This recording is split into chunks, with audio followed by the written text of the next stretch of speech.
నమస్తే welcome to our channel. ప్రస్తుతం మనతో వాస్తు జ్యోతిష పండితులు లలిత ఉపాసకులు బ్రహ్మశ్రీ నానాజీ పట్నాయక్ గారు ఉన్నారు. వారితో మాట్లాడదాం. నమస్తే గురుగారు. గురుగారు, మార్చి 29 ఉగాది వస్తుంది కదా.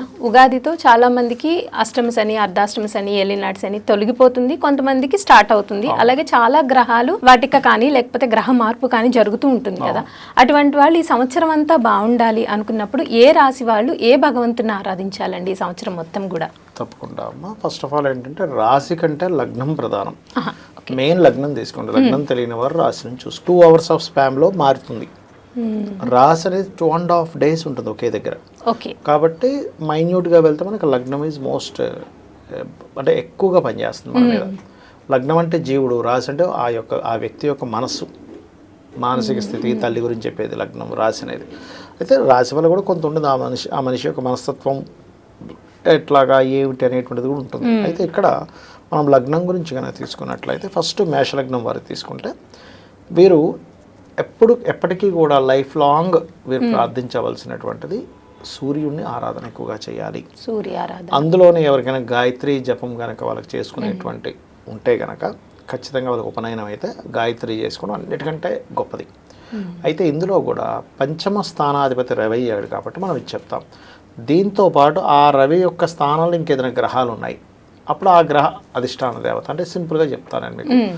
ఇది ఎట్లా అంటే ఒక్కొక్క గ్రహం ఉంటే ఒక్కొక్క దాన్ని బట్టి, ఇప్పుడు రవి ఉన్నాడు సూర్యుడు, చంద్రుడు ఉన్నాడు గౌరీదేవి, అట్లా కుజుడు ఉన్నాడు స్కందుడు, లేదా బుధుడు ఉన్నాడు విష్ణుమూర్తి, ఇలాగ మారుతూ ఉంటుంది. ఇది పంచమంలో ఏ గ్రహం ఉంటుందో. ఇది మెయిన్గా మేషం వారు చేసుకుంటూ ఉండాలి. అలాగే ఈ మేషం వారికి ఇప్పుడు ఏలినాటి శని ప్రారంభం కూడా అవ్వబోతుంది కాబట్టి నెక్స్ట్ కేతువు రాబోతున్నాడు కాబట్టి జూన్ నుంచి సూర్యభగవానుడితో పాటు గణపతిని కూడా ఆరాధించాలి వీళ్ళు. కొంచెం ఏలినాటి శని ప్రారంభం అవుతుంది కాబట్టి గోవులకు కాస్త బెల్లం తినిపించడము, అదేవిధంగా నూనెని దానంగా ఇవ్వడం, ఇన్వెస్ట్మెంట్ చేసే విషయంలో జాగ్రత్తగా ఉండాలి వీళ్ళు. ఇక వృషభం వారికి కనుక చూసుకున్నట్లయితే వీళ్ళకి ప్రస్తుతం పంచమంలో కేతువు ఉన్నాడు కాబట్టి జూన్ వరకు గణపతి ఆరాధన ఖచ్చితంగా చేస్తూ వీళ్ళు పర్మనెంట్గా లైఫ్ లాంగ్ చేయవలసినటువంటిది విష్ణు ఆరాధన ఎక్కువగా చేయాలి. ఓం నమో నారాయణాయ, ఇది బ్రహ్మాండంగా పనిచేస్తుంది వీరికి. దీంతోపాటు వీళ్ళకి లాభంలోకి వస్తున్నాడు శని. లాభంలోకి రావడం, లాభాధిపతి 2లోకి వెళ్ళడం అనేటువంటిది వీళ్ళకి ఈ సంవత్సరం ఫైనాన్షియల్గా కూడా మంచి గ్రోత్ ఉంటుంది. కానీ ఈ 5th హౌస్లో కేతు ఉన్నందుకు 6th month వరకు నిర్ణయాలు తీసుకునేటప్పుడు కొంచెం జాగ్రత్తగా ఉంటూ ఇందాక నేను చెప్పినట్టుగా విష్ణు గణపతి ఆరాధన చేసుకుంటే బాగుంటుంది. ఇక మిథునం వారికి కనుక చూసుకుంటే వీళ్ళకి దశమంలోకి వస్తాడు శని. వీళ్ళకి దశమ శని వల్ల ఏమిటి అంటే వర్క్ స్ట్రెస్ పెరుగుతుంది, వర్క్లో మార్పులు ఉంటాయి. కానీ వీళ్ళు నిత్యము ఆరాధించాల్సిన దేవతాస్వరూపం లలిత అమ్మవారిని. అమ్మవారి యొక్క ఆరాధన ఎంత చేస్తే అంత మంచిది వీరికి. ఓకే. ఇక అదేవిధంగా కర్కాటకం వారు చూసుకుంటే వీరు ఎక్కువగా స్కంద ఆరాధన చేయాలి. స్కందుడిని ఓం సుబ్రహ్మణ్యేశ్వర స్వామి అయిన నమః లేదా ఓం స్కందాయ నమః అని నామస్మరణ చేస్తూ వీరికి కర్కాటకం వారికి భాగ్యంలో శని ఉంటాడమ్మా. భాగ్య శని వల్ల ఏమవుతుందంటే ఇప్పుడు అష్టమ శని అయిపోతుంది వీళ్ళకి. ఈ మార్చితో ఎప్పుడైతే మార్చ్ ఎండింగ్తో అష్టమ శని అయిపోతుందో చాలా మటుకు లేట్ అవుతున్నటువంటివన్నీ కొంత ఫ్రీ అవుతాయి. కానీ భాగ్యంలోకి వెళ్ళాడుగా, భాగ్యంలోకి వెళ్ళినప్పుడు ఏమవుతుందంటే హైయర్ ఎడ్యుకేషన్ కోసం చేసేటువంటి విషయాల్లో కొంత స్ట్రెస్ ఉంటుంది. తండ్రి గారి విషయంలో గురువులతో కొంత స్ట్రెస్ అనేది ఉంటుంది. దీనికి వీరు చేయవలసినటువంటి దేవతారాధన ఇందాక మనం చెప్పుకున్నట్టుగా స్కందుని చేసుకోవాలి. ఇక సింహం వారికి కనుక చూసుకున్నట్లయితే వీరు రెగ్యులర్గా చేయవలసినటువంటిది దత్తాత్రేయుడిని ఆరాధించాలి. దిగంబర శ్రీ పాదవల్లభ దిగంబర లేదా జయ గురుదత్త శ్రీ గురుదత్త అనేది చేస్తుండాలి.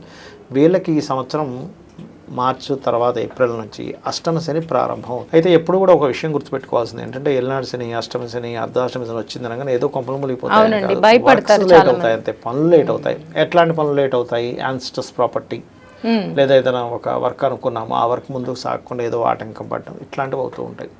దానికి వీళ్ళు చక్కగా నువ్వులు దానంగా ఇవ్వడము, గోవులకు బెల్లం తినిపించడము, నూనెని ఆలయాల్లో శివాలయంలో దీపారాధన కోసం ఇచ్చినట్లయితే సరిపోతుంది. ఇక అదేవిధంగా వీళ్ళకి 2వ స్థానంలో ఉండే కేతు కూడా మారుతున్నాడు కాబట్టి కొంచెం వీళ్ళకి జూన్ నుంచి కొంచెం ఫైనాన్షియల్గా ఉండే క్రైసిస్ కూడా చాలా మటుకు తగ్గుతాయి సింహం వారికి. ఇక దాని తర్వాత కన్య కనుక చూసుకుంటే వీళ్ళు ఎక్కువగా ఆరాధించవలసినటువంటి దేవతామూర్తి వెంకటేశ్వర స్వామిని ఎక్కువగా ఆరాధించాలి. లైఫ్ లాంగ్ ఇది పనికి వచ్చేది. అలాగే వీళ్ళకి 6వ స్థానం నుంచి 7వ స్థానంలోకి వెళ్తున్నాడు శని. 7లోకి శని వెళ్ళడం వల్ల 2.5 సంవత్సరాలు అక్కడ ఉంటాడు కాబట్టి ఇష్టపడిన వారిని వివాహం చేసుకోవాలనే ప్రయత్నంలో కొంత స్ట్రెస్ పడ్డము. కొంచెం జీవిత భాగస్వామి హెల్త్ మీద కొంత జాగ్రత్త తీసుకుంటూ ఉండాలి. వివాహం నిర్ణయాలు, వివాహం సంబంధించిన విషయాల్లో అనుకున్నది లేట్ అవుతూ ఉంటుంది. అంటే వీళ్ళ వైపు నుంచి ఓకే అనుకున్నా కూడా వాళ్ళు మాత్రం లేట్ చేస్తూ ఉంటారు. ఇలాంటి విషయాల్లో లేట్ అవుతుంది అన్నప్పుడు కాస్త శనికి సంబంధించిన దానం ఇస్తే మంచిది. ఇక తులవారికి కనుక చూసుకుంటే వీళ్ళు ఎక్కువగా కాళికా అమ్మవారి ఆరాధన చేయాలి. సర్వసాధారణంగానే శని 6వ స్థానంలోకి మారుతున్నాడు కాబట్టి వీళ్ళకి ఇంతకాలం పంచమంలో ఉన్నాడు. పంచమ కాలం ఉన్నప్పుడు ఏమవుతుందంటే నిర్ణయాలు ఆలస్యంగా తీసుకోవడం వల్ల ఇబ్బందులు పడతారు. అలాంటిది 6వ స్థానంలోకి వెళ్తే ఏమవుతుంది అంటే వీరికి పర్టికులర్గా 6th హౌస్ సాటర్న్ ఆల్వేస్ మీరు ఏదైతే ఎఫర్ట్ పెడతారో ఆ ఎఫర్ట్కి తగ్గట్టుగా మీకు ఫలితం వస్తుంది 6వ స్థానంలో శని ఉన్నప్పుడు. సో అందుకని ఏంటి వీళ్ళకి కాళికా ఉపాసన చేయడము అండ్ 6వ స్థానం శని మంచిది, దానికి ఏం ప్రాబ్లం ఏం లేదు. ఇక అదేవిధంగా వీళ్ళు కొంచెం తులవారు కొంచెం జూన్ వరకు ఇన్వెస్ట్మెంట్స్ చేసే విషయంలో కొంచెం జాగ్రత్తగా ఉండాలి. జూన్ తర్వాత ఏమవుతుందంటే కొంచెం సంతానం వివాహం చేసుకునే నిర్ణయాల్లో కొంత వాళ్ళు సంతానం రాంగ్ డెసిషన్స్ తీసుకునే ఛాన్సెస్ ఉంటుంది, ఎందుకంటే రాహు పంచమంలోకి వస్తున్నాడు కాబట్టి.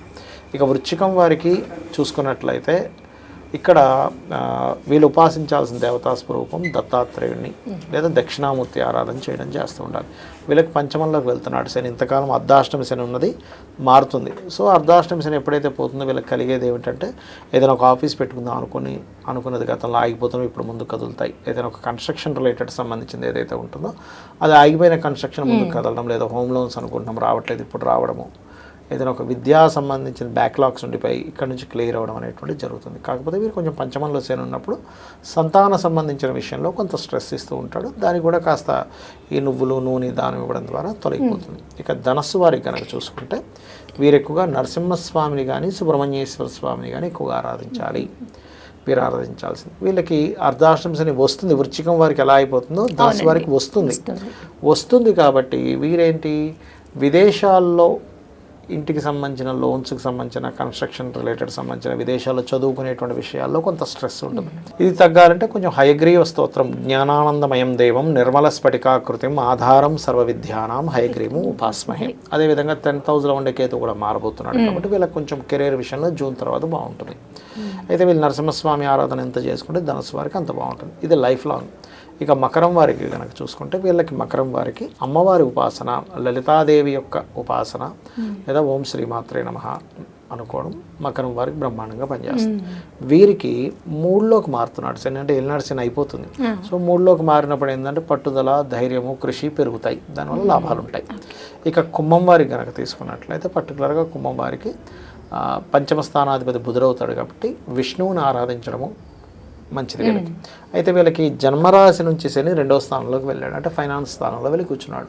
కాబట్టి ఏమిటి అనవసరంగా ఎక్కువ ఖర్చులు పెడుతున్నామా, డబ్బు ఎవరికి పెడితే వాళ్ళకి ఇస్తున్నామా, వాళ్ళు మళ్ళీ రిటర్న్ ఇస్తారా ఇవ్వరో అని తెలుసుకోకుండా మనీ ఇస్తున్నామా వాళ్ళకి అనేటువంటిది మాత్రం కొంచెం చూసుకొని ఇవ్వాలి కుంభం వారు. ఇక అదేవిధంగా కాస్త అష్టమ స్థానంలో కేతు ఉన్నాడు. యాన్స్ట్రస్ ప్రాపర్టీస్ విషయంలో చిన్న తర్జన భర్జనలు అవుతుంటాయి. తర్వాత సప్తమంలోకి వస్తాడు కేతు. ఇలాంటప్పుడు ఏమవుతుందంటే జీవిత భాగస్వామి వేరే ఎక్కడికో వెళ్ళడం, వాళ్ళు ఎక్కడికో వెళ్ళడం ద్వారా కొంత అంటే విదేశాలకు వెళ్ళడము, ఇంకా ఉద్యోగం కోసం దూరంగా వెళ్ళడము, వర్క్లో కొంచెం బిజీగా ఉండి దూరంగా ఉండడం లాంటివి జరుగుతూ ఉంటాయి.